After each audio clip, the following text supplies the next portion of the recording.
La Biblia es un tesoro que Dios dejó para la humanidad. Aquel que no es un lector superficial, sino un lector profundo, va a encontrar en ella esperanza, felicidad y salvación. La pregunta es, ¿por qué mientras miles de personas tienen este libro en su mano, miles de ellos también mueren en el vacío y la miseria espiritual, teniendo tanta riqueza en su hogar? Bienvenido. Está comenzando la temporada número 14 de Biblia Fácil. Y nos alegra tenerte una vez más. Gracias por formar parte de este estudio bíblico semanal. Cada semana nos reunimos aquí para abrir la palabra de Dios. Y como siempre quiero presentarte un grupo de amigos que vienen de diferentes países para poder acompañarnos en esta temporada. Diferentes culturas, diferentes países, diferentes religiones incluso, pero aquí tenemos un solo propósito y nuestro foco es profundizar nuestro conocimiento en la palabra de Dios. Yo quiero saludar de manera breve a todos quienes nos acompañan en esta temporada y vamos a ir conociendo a cada uno de ustedes a medida que pasan los programas. Maribel Navarro, desde Paraguay, ¿verdad? Bienvenida, Maribel. Gracias por estar con nosotros. ¿Puedes tomar el micrófono? ¿Cómo estás? Muy bien acá. Qué bueno. Sí, está bien. ¿Cuál es tu expectativa al participar de este programa de Biblia Fácil? Y la verdad que me encantaría conocer más de Jesús y la Biblia en sí. Tú eres promotor en ventas, ¿verdad? Sí. Promocionas o promueves la salud allá en tu país. La verdad que sí. Qué bueno. Nos alegra tenerte aquí con nosotros. Bienvenida a Biblia Fácil. Gracias por estar aquí. Y a medida que pasan los programas vamos a ir conociendo un poquito de cada uno de los que están aquí. Doy también la bienvenida aquí a Claudia García. Ella es abogada y viene desde Bolivia, ¿verdad? Sí. ¿Cómo sí, estás, pastor. Claudia?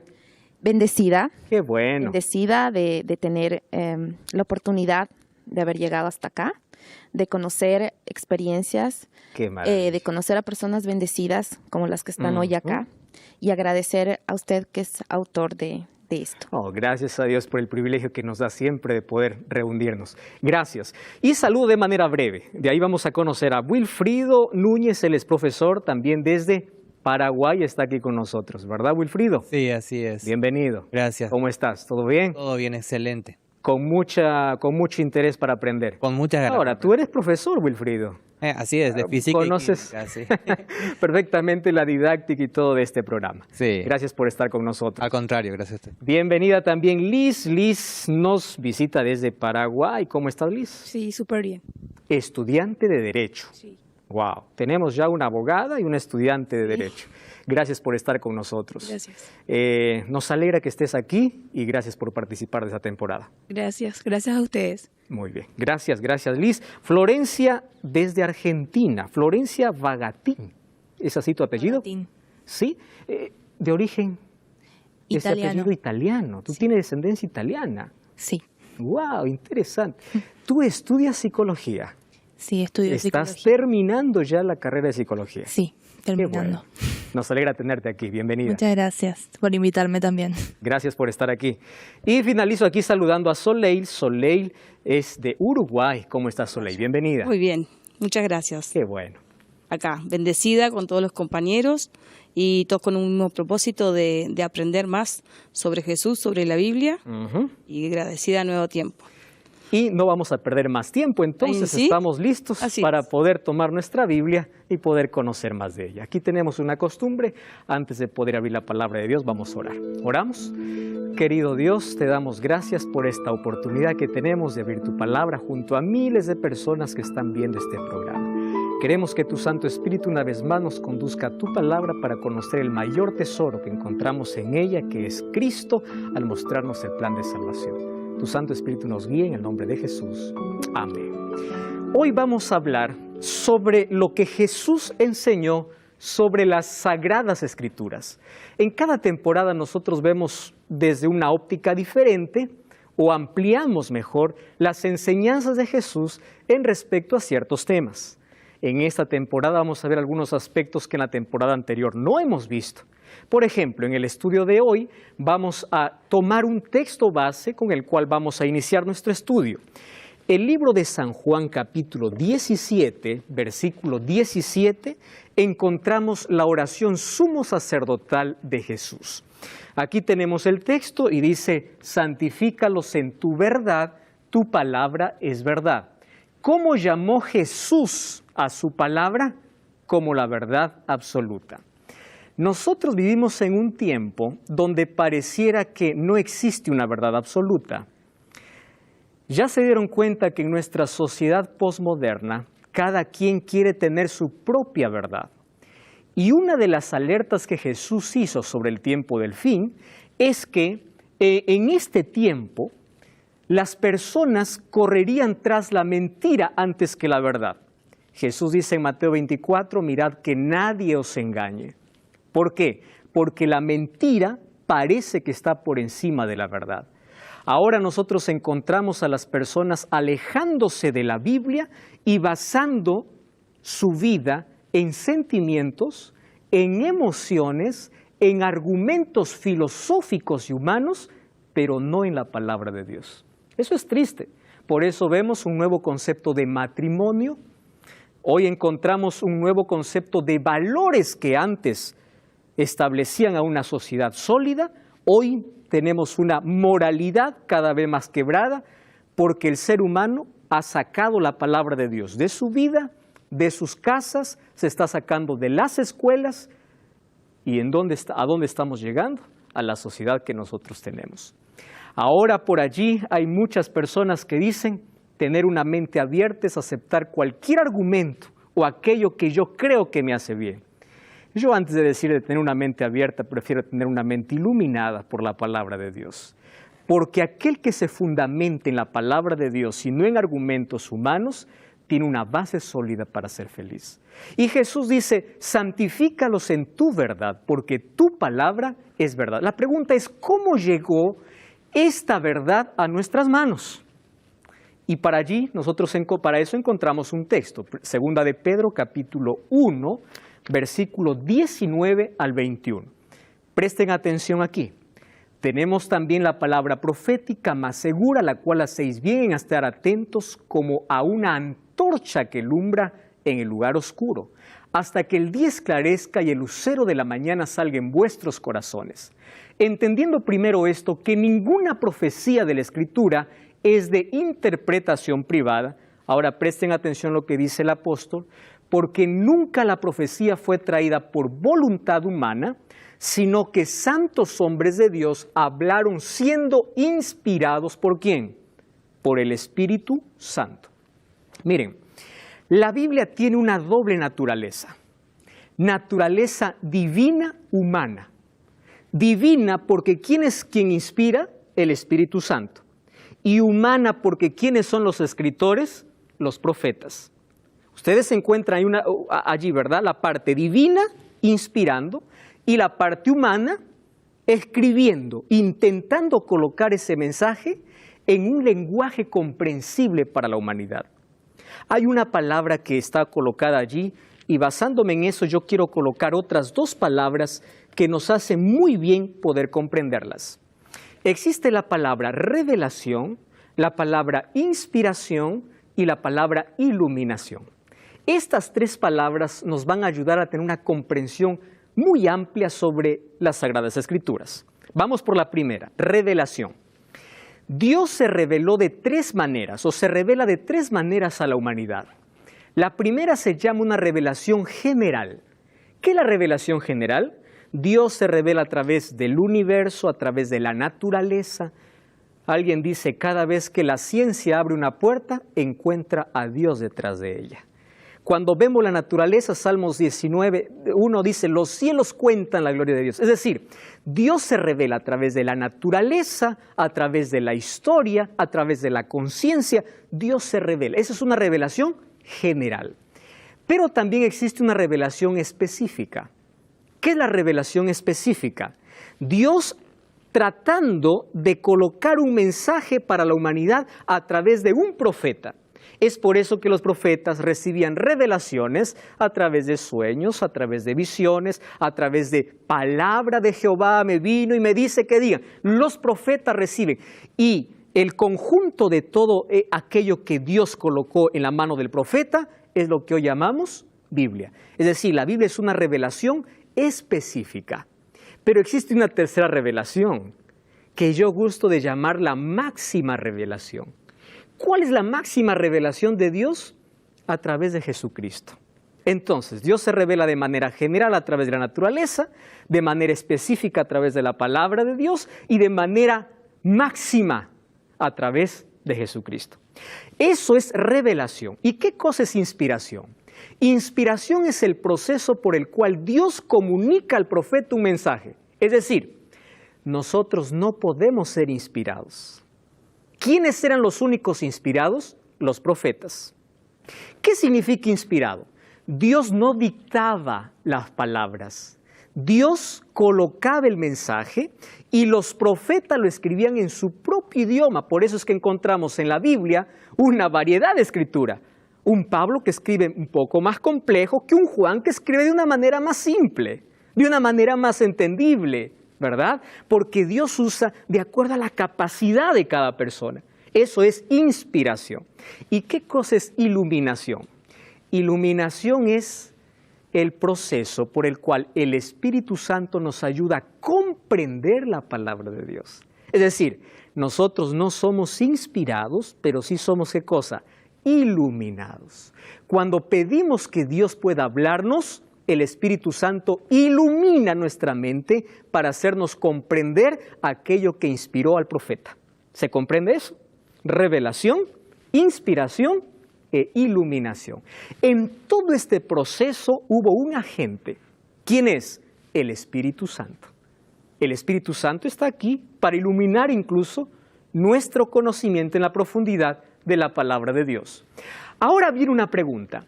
¿Cómo si la palabra de Dios es inspirada por Dios y todas las religiones cristianas tienen una sola Biblia?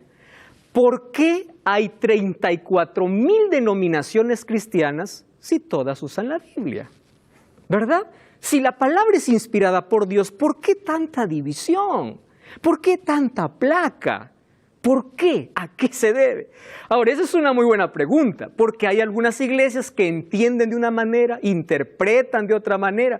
Algunas son flexibles, otras parecen más rígidas, algunas parece que el evangelio lo hacen más complejo, otros parece que lo hacen más sencillo.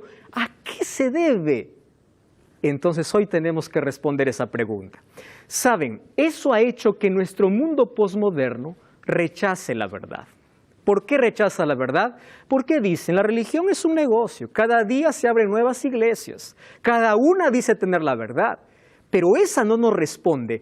¿Por qué existen tantas religiones o tantas denominaciones religiosas si solamente hay una Biblia? ¿Alguna vez ustedes se han preguntado eso? Vamos a la respuesta. Y yo encuentro por lo menos 3 razones. ¿Está bien? Vamos a analizarla. Primera razón, acá hay un libro que nos ayuda. Dios tiene un pueblo que sostiene la Biblia y solo la Biblia en todas sus doctrinas. Ni las bases de los sabios, ni las deducciones de la ciencia, ni los credos o decisiones de concilios, ni la voz de las mayorías. Nada de esto debe ser considerada como evidencia en favor o en contra de cualquier punto de fe religiosa. Presten atención aquí. Antes de aceptar cualquier doctrina o precepto, debemos confirmar si lo autoriza un categórico, así dice Jehová. ¿Cuál es la primera razón por la cual existen muchas denominaciones religiosas? Porque muchas de ellas no tienen un fundamento sólido en la palabra de Dios. Hay muchas denominaciones que tienen creencias en tradición, ¿verdad? O en lo que la iglesia dice. Pero qué peligroso es encontrar a alguien que no sepa fundamentar su creencia, o qué triste es encontrar a alguien que no sepa fundamentar con así dice la Biblia. Entonces, nuestra respuesta no debe ser así dice el pastor, así dice el sacerdote, así dice la iglesia. Cuando nosotros tenemos que creer en algo, ¿dónde está nuestro fundamento? En la Biblia. Debe ser así dice Jehová. Y por allí ya vamos a descartar a muchas, ¿correcto? Vamos a la segunda razón. La Biblia, cuyas verdades fundamentales pueden entenderlas aún los niños, sin que puedan comprenderlas exhaustivamente los cerebros más privilegiados, se presentan las más variadas y antojadizas interpretaciones si no se la estudia debidamente. Entonces, ella satisface las elevadas expectativas de quienes la escudriñan con propiedad. ¿Cuál es la segunda razón? ¿Por qué con una sola Biblia hay tantas denominaciones religiosas? La segunda razón es porque muchas nacen sin una profundidad teológica. Cuando hablamos de teología estamos hablando del conocimiento de Dios. Hay muchos que solamente tienen una base superficial. Y cuando digo superficial, hay muchas creencias que están basadas en un solo texto, pero no en toda la Biblia. Ahora yo les voy a explicar cuán peligroso es sacar un solo texto descontextualizado de su contexto al cual está diciendo y de allí poder sacar incluso una creencia. Eso vamos a ver incluso en toda esta temporada. Entonces, la segunda razón es porque hay falta de profundidad en el estudio de la Biblia. ¿Cuán importante es todo lo que un líder religioso nos dice? Tenemos que nosotros profundizar si esto es así. Eso hacían los bereanos, dice el libro de Hechos. Por eso eran los más nobles. Y hay una tercera razón. Algunas porciones de la Biblia son demasiado sencillas para ser mal comprendidas, mientras que el significado de otras no puede discernirse a primera vista. Para obtener un conocimiento abarcante de cualquier verdad bíblica debe compararse texto con texto, pasaje con pasaje, y debería haber una cuidadosa investigación y reflexión acompañadas ¿de qué? De oración. Ojo con esto. Cuidadosa investigación y reflexión. El estudio que se lleva a cabo con ese espíritu será ricamente recompensado. Presten atención aquí. Uno de los mayores problemas que existe hoy es que la persona no quiere someterse a la Biblia como autoridad. Prefiere someterse a lo que el líder dice, el pastor dice, la iglesia dice, antes que lo que la Biblia dice. ¿A cuántas personas yo le digo, pero lee, mira, la Biblia dice eso? Pero me dicen, no, pero el pastor dice eso. Entonces yo le digo, ¿quién tiene más peso en tu vida? ¿Lo que alguien te dice o lo que la Biblia te dice? El mayor problema es que la gente no quiere someterse a lo que la Biblia dice. El sometimiento significa, yo voy a abrir la Biblia dejando que ella me hable, ¿correcto? Yo no voy a ir a la Biblia haciendo que ella me diga lo que yo quiero, sino yo quiero que ella me diga qué es lo que yo tengo que hacer. Tres cosas. ¿Cuál es la primera? ¿Recuerdan ustedes? Vamos a ir a hacer un repaso breve. La primera, falta de fundamento sólido. La segunda, falta de profundidad. Y la tercera, falta de sometimiento a la voluntad divina. Ahora, cuando nosotros estudiamos la Biblia, necesitamos por lo menos, esto es lo básico que yo voy a estar aquí enseñando, ¿correcto? 4 principios fundamentales, ¿correcto? Para cuando nosotros estudiamos la Biblia. En este primer estudio vamos a aprender a estudiar la Biblia. Yo también estoy aprendiendo, no soy un maestro y digo que todo lo sé. Todos estamos aquí para aprender. Sin embargo, hay aquí algunos métodos que nos ayudan a tener una mayor comprensión y profundidad en la palabra de Dios. Por ejemplo, tenemos 4 principios básicos, que es sola escritura, prima escritura, tota escritura y el contexto. Yo le voy a explicar por qué incluso están esas palabras así. Sola escritura fue uno de los mayores legados que trajo la Reforma, ¿verdad? ¿Qué significa eso? La Biblia es su propio intérprete, es decir, la Biblia es la suprema autoridad en asunto de creencias o en asunto de salvación. Yo no puedo interpretar la Biblia con filosofía o con ciencia. La Biblia se interpreta sola. Cuando yo no entiendo algo en un texto, ¿quién me va a explicar? La misma Biblia, en otro texto. Eso significa, la única que puede interpretar la palabra de Dios, ¿quién es? Ella misma. Ella misma se interpreta. Yo no necesito otro tipo de interpretaciones. Eso es ser bíblico. Número 2, prima escritura. ¿Qué significa? La Biblia está por sobre toda autoridad humana o eclesiástica. Nadie puede decir, la Biblia dice así, pero la iglesia dice así. Eso es muy peligroso. La Biblia dice así y punto, porque ella es la máxima autoridad. Por eso es prima escritura, es lo que está por encima de todo, incluso más allá de nuestras emociones y caprichos. Número 3, toda escritura. Nosotros tenemos que ver el cuadro completo, es decir, la totalidad de la escritura. Ahora fíjense, hay algunos que desprecian el Antiguo Testamento. Ya vieron a personas decir, el Antiguo fue para el Antiguo, el Antiguo fue para el judío. La Biblia dice en 2 Timoteo 3:15, toda escritura es inspirada por Dios. Y saben una cosa, ¿ustedes saben cuál fue la Biblia que Jesús usó? El Antiguo Testamento, porque el Nuevo Testamento todavía ni se escribía. Aquel que dice el Antiguo ya no vale, entonces Jesús usó un manuscrito que no valía. ¿Cuáles son los manuscritos que usaron, por ejemplo, el apóstol Juan y el apóstol Pablo? La mayor parte de referencias de Apocalipsis, por ejemplo, ¿saben dónde tiene su fundamento? En el Antiguo Testamento.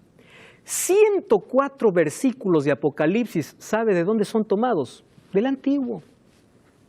El apóstol Pablo, cada vez que escribió una carta, ¿dónde tenía su fundamento? En el Antiguo Testamento. Entonces, aquel que dice el Antiguo ya no vale, el Antiguo ya quedó en el pasado, tiene que profundizar un poco más. ¿Por qué?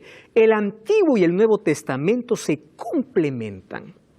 Y en ese complemento encontramos el cuadro completo de la salvación.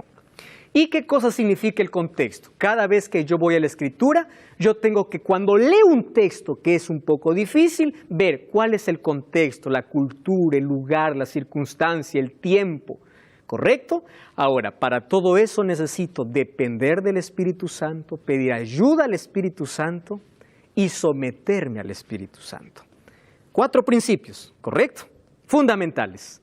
Ahora, tomando base estos 4 principios, vamos a ver qué cosa nos enseñó Jesús, porque Jesús nos enseña un método cómo nosotros podemos estudiar la Biblia. Existen muchos métodos, ¿correcto? Mas yo voy a tomar el fundamental, aquel que es enseñado por Cristo. ¿Ustedes saben que Jesús era un intérprete de las Escrituras o no? Él lo era. Y vamos a usar su método. ¿Cuál era el método de Jesús? Miren lo que dice Lucas 24:27. Jesús, cuando aparece allí a esos 2 discípulos que iban para Emaús, después de un diálogo que tiene con ellos, dice Lucas, comenzando desde Moisés. Cuando hace referencia a Moisés, ¿a qué está haciendo referencia? A los 5 primeros libros que escribió Moisés, que se llamaba el Pentateuco, o la Torá, o libros de la ley, ¿correcto? Y siguiendo por todos los profetas, les declaraba en todas las escrituras de lo que él decía. Jesús nunca tomaba un solo texto de las escrituras para poder enseñar algo.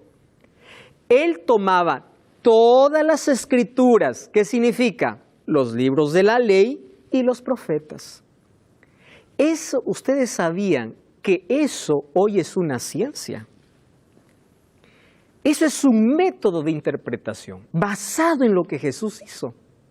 Ahora nosotros tenemos una ciencia que se llama hermenéutica bíblica. Yo sé que en derecho también se usa hermenéutica. Filosofía también se usa. ¿Por qué se usa la hermenéutica? Por una sencilla razón.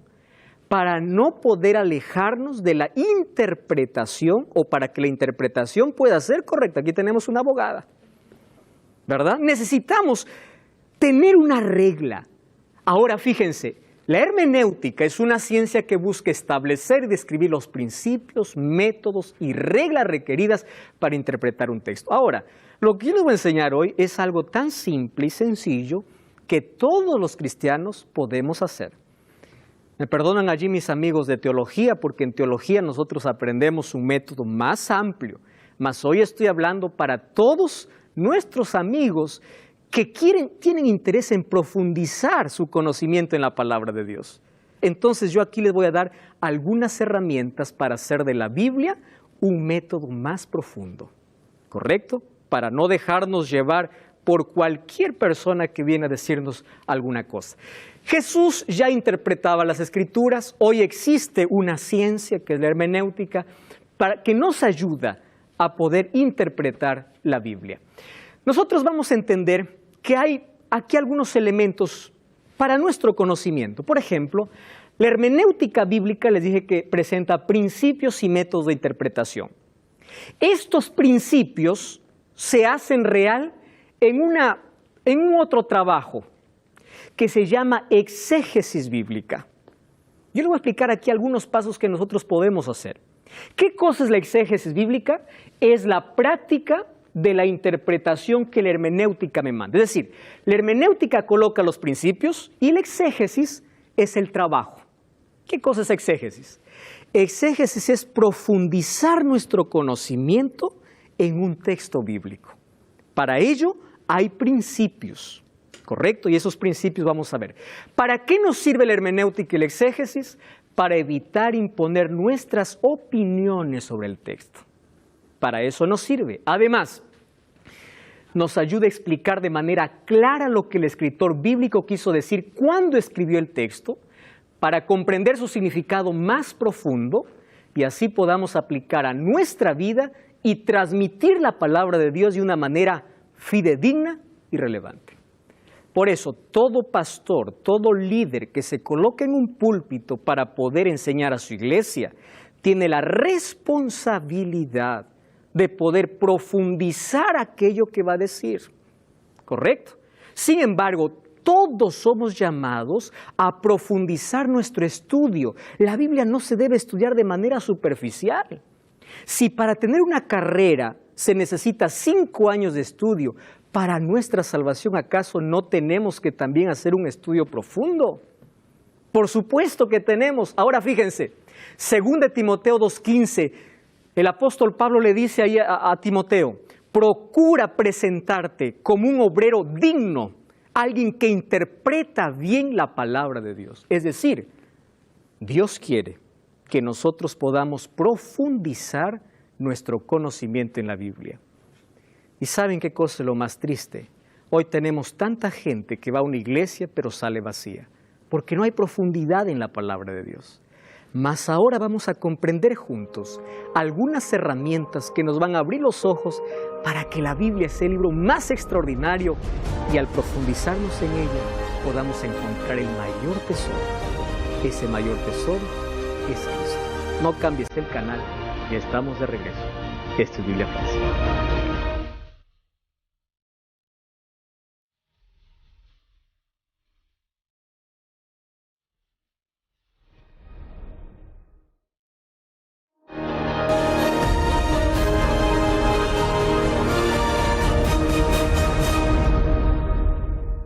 Y estamos de regreso, esto es Biblia Fácil, hoy en una nueva temporada y ya sabes que nosotros tenemos un maravilloso curso bíblico llamado Las Enseñanzas de Jesús.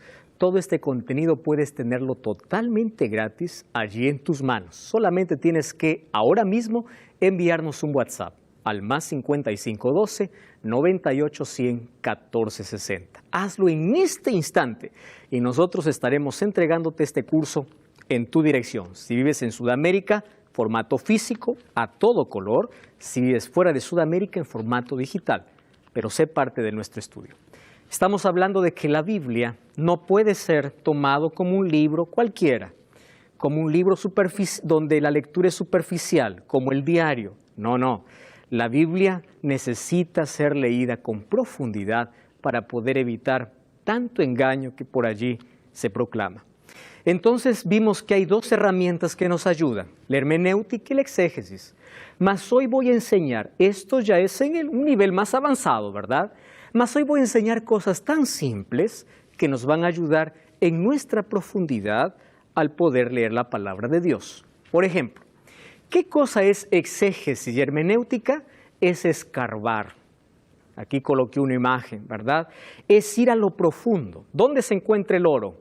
No se encuentra en la superficie, se encuentra en lo profundo. Para eso estas herramientas nos ayudan. Ahora fíjense, ¿cómo el diablo es tan astuto? En la Edad Media, Satanás persiguió la palabra de Dios. encadenó la palabra de Dios. No quiso que nadie pueda tener la palabra de Dios.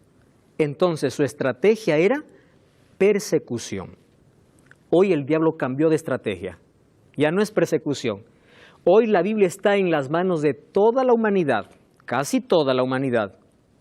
¿Saben cuál es su estrategia? Interpretación. Lee la Biblia, pero interprétalo como tú quieras. Ya no es persecución, sino interpretación. Y para no caer en ese error, vamos a ver algunos elementos. Primero, la Biblia habla de un Dios perfecto en un lenguaje imperfecto. ¿Por qué lenguaje imperfecto? ¿Quiénes lo escribieron? Profetas. Y los profetas eran seres humanos. Es por eso que hay cosas en la Biblia que parecen extrañas. Por ejemplo, Génesis 18:20, cuando Dios estaba hablando con Abraham, le dice, descenderé y veré. ¿Acaso Dios no lo ve todo? Sino que Dios está tomando, ¿qué cosa? El lenguaje humano, para que nosotros podamos comprender. Después que Noé salió del arca, dice, mi arco he puesto entre las nubes, y así yo me acordaré. ¿Acaso Dios se olvida? Dios no se olvida. Era para que el ser humano cada vez que ve el arco iris pueda recordar la promesa de Dios, pero Dios nunca se va a olvidar. ¿Se dan cuenta? Un mensaje de un Dios perfecto, pero en un lenguaje imperfecto. Ustedes vieron Génesis 6, dice, y Jehová se arrepintió. Ah, pastor, que Dios Jehová también se arrepiente. Un Dios perfecto, un lenguaje imperfecto. Allí toma, ¿qué cosa? El lenguaje humano.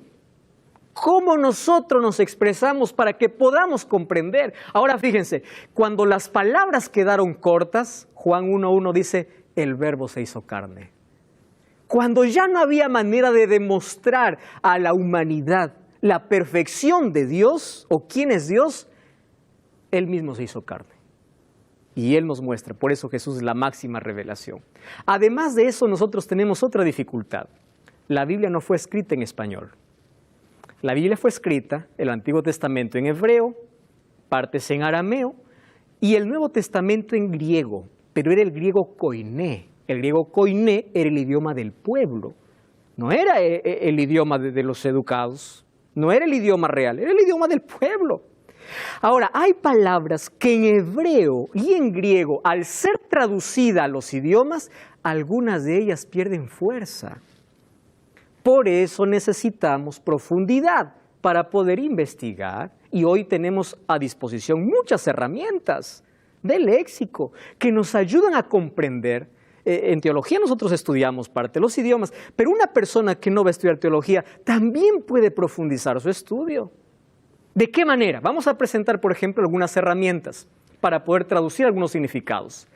Vamos a colocar estas herramientas a disposición de todos para poder profundizar nuestro estudio. Primero, mire el ambiente cultural. Cuando usted lea la Biblia, usted lo va a leer con la mente occidental. ¿Recuerdo? Nosotros tenemos la mente occidental. Es por eso que hay mucha confusión. Porque uno quiere interpretar la Biblia con nuestro pensamiento. ¿Quieren pasarles un ejemplo? En el pensamiento hebreo, ¿qué cosa es alma? En el pensamiento hebreo, alma es polvo de la tierra, soplo. ¿Qué es alma? Tú, yo, es un ser vivo. Entonces, cuando la Biblia dice alma, el hebreo no está pensando lo que piensa el griego. El griego piensa, alma es algo que sale del cuerpo. Y uno quiere interpretar la Biblia con un concepto lejos del pensamiento original. ¿Me están entendiendo? Entonces, cuando nosotros vamos a la Biblia, tenemos que conocer el pensamiento hebreo. ¿Correcto? Otra cosa, infierno. La Biblia, la palabra infierno, Seol, es sepultura. Cuando en el Antiguo Testamento dice, infierno, sepultura. Nosotros vamos a la Biblia, infierno. Infierno es un lugar de tormento. Eso no era la mente hebrea. ¿Se dan cuenta?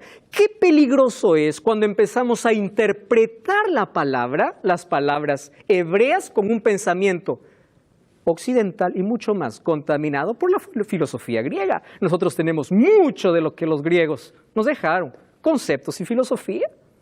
Y es por eso que de allí vienen las diversas interpretaciones. Aquí dice infierno, pero le digo, entiende, infierno para aquel que escribió no era lo que tú estás pensando. Infierno era sepultura.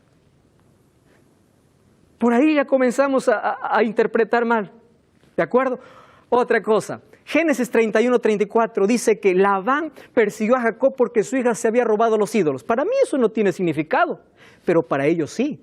Porque si la hija tenía los ídolos del padre, significa que ella tenía toda la herencia. ¿Se dan cuenta que el texto tiene otro sentido cuando yo empiezo a ver su ambiente cultural? Para nosotros, para comer usamos cucharas, ellos usaban las manos. Es por eso que en Marcos 7, cuando los acusaron a los discípulos de Jesús de no haberse lavado las manos, era una tradición cultural. Y hay muchos que dicen, todo lo que entra por la boca no contamina, está diciendo, puedes comer todo. Querido, no está hablando de eso, está hablando de una tradición cultural que ellos tenían. Cuando nosotros entendemos el ambiente cultural, nos libramos de tantos errores de interpretación. Número 2, entonces recién está poniéndose aquí cada vez más interesante. 2, analice lo que lee. Cuando digo analice, lea varias veces el texto, el capítulo y el libro. Hay personas que leen un versículo y dicen, así dice, pero ese texto puede estar cortado de una explicación que viene después. Alguien dice, mire pastor, Hechos 10 dice que Dios le dijo a Pedro, levántate y come, y allá había cerdo, culebra y todo. Entonces, todo lo que Dios limpió ya está limpio para comer. ¿Eso es lo que está diciendo Hechos 10? No, si tú lees todo el capítulo, no está hablando de comida, está hablando de aquello que los judíos llamaban inmundo, que eran los gentiles. Entonces, cuando leemos un texto, tenemos que leer todo el capítulo y, si es necesario, todo el libro, para poder comprender y no hacer interpretaciones vagas. Vea el contexto, el análisis histórico. El apóstol Pablo a veces escribe para resolver un problema. Eso vamos a ver cuando lleguemos a las epístolas. Busquen pasajes paralelos que traten sobre el mismo tema. Entonces, aquí no entiendo un asunto, hay otro libro que lo explica. Y usted se va a dar cuenta que cuando usted tenga la verdad más amplia, tiene una mayor comprensión. ¿De acuerdo? Otro, determine el género literario. La Biblia fue escrita en género literario. Tenemos prosa, poesía. Los escritores identificaron los escritos en historia, proverbios, profecías, evangelios, parábolas, epístolas. Yo no puedo interpretar una parábola como una profecía. Por ejemplo, en las parábolas se usan muchas imágenes, pero esas mismas imágenes en profecía significan otra cosa. ¿Se da cuenta? Entonces, la persona que va a leer, cuando lee la profecía, tiene que ver, ¿esta profecía qué cosa es? ¿Clásica o apocalíptica? Clásica significa para su tiempo, apocalíptica para nuestro tiempo. Esto que estoy leyendo, ¿qué cosa es? ¿Un símbolo? ¿Una figura? Es así como uno profundiza en la palabra de Dios. Ahora, cada género tiene sus propias características. Por ejemplo, hay algunos que toman la parábola del rico y Lázaro para decir que existe el infierno. Cuando las parábolas no se interpretan de manera detallada, sino se busca el mensaje. Esa es la función de la parábola. Por allí vienen errores de interpretación. Miren, por ejemplo, este es un texto simple. Mateo 5:44. La naturaleza de ese texto es poética. Jesús dijo, amad a vuestros enemigos. Alguien dice, pastor, ¿cómo voy a amar si me hace daño? Yo no tengo amor, yo tengo amor por aquel que amo. ¿Cómo voy a amar a mi enemigo? ¿Qué está queriendo decir Jesús cuando dice amar a vuestros enemigos? Amar es el principio, pero ¿cuál es la explicación? Recuerden que el texto está en forma de poesía. Ahora, la explicación es, tú vas a amar a tu enemigo haciendo 3 acciones. Haciendo el bien a los que te aborrecen, bendecid a los que os maldicen y orad por los que calumnian. Esa es tu manera como tú amas al enemigo. Cuando uno lee el texto de esa manera, uno tiene una mayor comprensión. Encuentre sentido a lo que lee. ¿Qué significa? Mire las palabras que se repiten. ¿Cuál es el texto que sobresale? Y hoy les voy a enseñar de manera sencilla que la Biblia incluso tiene una estructura literaria. Hay una estructura que se llama paralelismo, quiasmo. Por ejemplo, el Salmo 119 fue escrito en forma de un acróstico. Está todo el abecedario hebreo. Por eso es el capítulo más largo que tiene la Biblia incluso. Eso es una estructura. Encontramos textos narrativos, hay libros históricos, proféticos, hay muchos símbolos, hay figuras que revelan el conflicto entre el bien y el mal. Ahora, la Biblia, recuerden que cuando leemos la Biblia presenta no presenta un registro impecable de sus protagonistas. Alguien me escribió una vez: pastor, la Biblia dice que Salomón tuvo 1000 mujeres y yo puedo tener más de una. Entonces, ¿cómo está tomando la Biblia? Él está, primero, descontextualizado. Número 2, la Biblia no presenta a los protagonistas como alguien perfectos a quien seguir. La Biblia presenta a los protagonistas con sus pecados, pero cómo ellos se restauraron y caminaron con Dios a pesar de sus caídas. Es decir, de los protagonistas vamos a sacar el ejemplo que seguir y desechar aquello que solamente es una enseñanza. ¿Correcto? ¿Qué más podemos encontrar?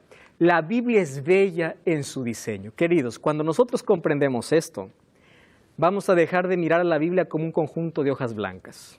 La Biblia es preciosa en su diseño. Por ejemplo, el 40% del Antiguo Testamento es poesía. ¿Sabían eso? Ojo, pero la poesía para los hebreos no era igual que para nosotros. Era muy diferente. ¿Por qué? La poesía hebrea tiene características únicas. Para nosotros una poesía es cuando tiene rima al final. Es decir, la belleza de la poesía está en la fonética. Para nosotros. Pero para la cultura hebrea no. Para los hebreos la poesía se manifiesta en frases paralelas. A eso se llama paralelismo. Lo que para nosotros es la fonética, para ellos son conceptos. Ahora les voy a hacer un ejemplo. Miren, esto es una poesía para nosotros. Aquí una pareja de enamorados dice: nadie sabe cuánto amor corren por mis venas, ni que tu dulce sonrisa me alivia algunas penas. Yo no recuerdo cómo es que llegué a quererte y que mi corazón palpita más con tan solo verte. Ah, qué lindo, ¿verdad? Esto es poesía, tiene rima, hay fonética. Eso es para nosotros. La poesía para los hebreos estaba, ¿en qué forma? De paralelismos. Y por lo menos encontramos 3 tipos de paralelismos. Primero, paralelismo sinónimo. Miren lo que dice Salmos 103:10. No ha hecho con nosotros conforme a nuestras iniquidades, ni nos ha pagado conforme a nuestros pecados. ¿Qué significa paralelismo sinónimo? Cuando la segunda línea es parecida a la primera, pero con un ropaje diferente. No ha hecho ni nos ha pagado. Iniquidades equivale ¿a qué?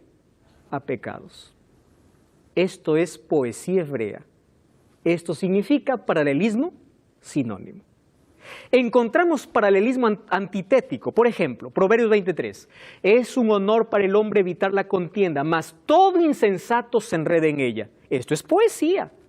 Tú puedes decir, no, eso no es poesía, sí es. La segunda línea está también diciendo lo que la primera línea dice, pero en forma contraria, más o menos como un antónimo. Es un honor para el hombre evitar la contienda, mas el insensato, que sería lo contrario a aquel que tiene honor, se enreda en ella. Además tenemos el paralelismo sintético. ¿Qué cosa hace? El autor coloca una idea principal y empieza a completar aquella idea con comparación, con relación, con características. Es interesante. Miren, Salmos 19:7. La ley de Jehová es perfecta. Esa es la idea principal. Y miren cómo empieza a completar, que convierte el alma. El testimonio de Jehová es fiel, que hace sabio el sencillo. Los mandamientos de Jehová son rectos, que alegran el corazón. El precepto de Jehová es puro, que alumbra los ojos. El temor de Jehová es limpio, que permanece para siempre. Los juicios de Jehová son verdad, todos son justos. ¿Cuál es la idea principal? La ley de Jehová es perfecta. Esto es belleza de poesía hebrea. Además tenemos otra estructura llamada quiasmo. Les explico así. Quiasmo se puede encontrar en un capítulo, se puede encontrar en un pasaje bíblico o en un libro, donde la primera idea es parecida a la última y ambas ideas se van juntando hasta que llegan al centro. Ese centro se llama el clímax del libro, la razón por la cual se escribió el libro. Miren, es aquí cuando Dios y los escritores se volvieron artistas. Miren, por ejemplo, cómo está estructurado el libro de Segunda de Reyes, capítulo 3, desde el capítulo 3 hasta el capítulo 11. Miren, matrimonio con una mujer extranjera, el último matrimonio con mujeres extranjeras. Sabiduría y riqueza, capítulo 3, capítulo 10, sabiduría y riqueza. Dos mujeres prueban la sabiduría de Salomón, capítulo 3, versículo 16. Una mujer, la reina de Sabá, prueba su sabiduría. Síntesis de su gobierno del capítulo 4, 1 al 34. Síntesis de su gobierno del capítulo 9, 15 al 28. Su relación con Irán, rey de Tiro. Nuevamente aquí se repite la idea, su relación con Irán, rey de Tiro.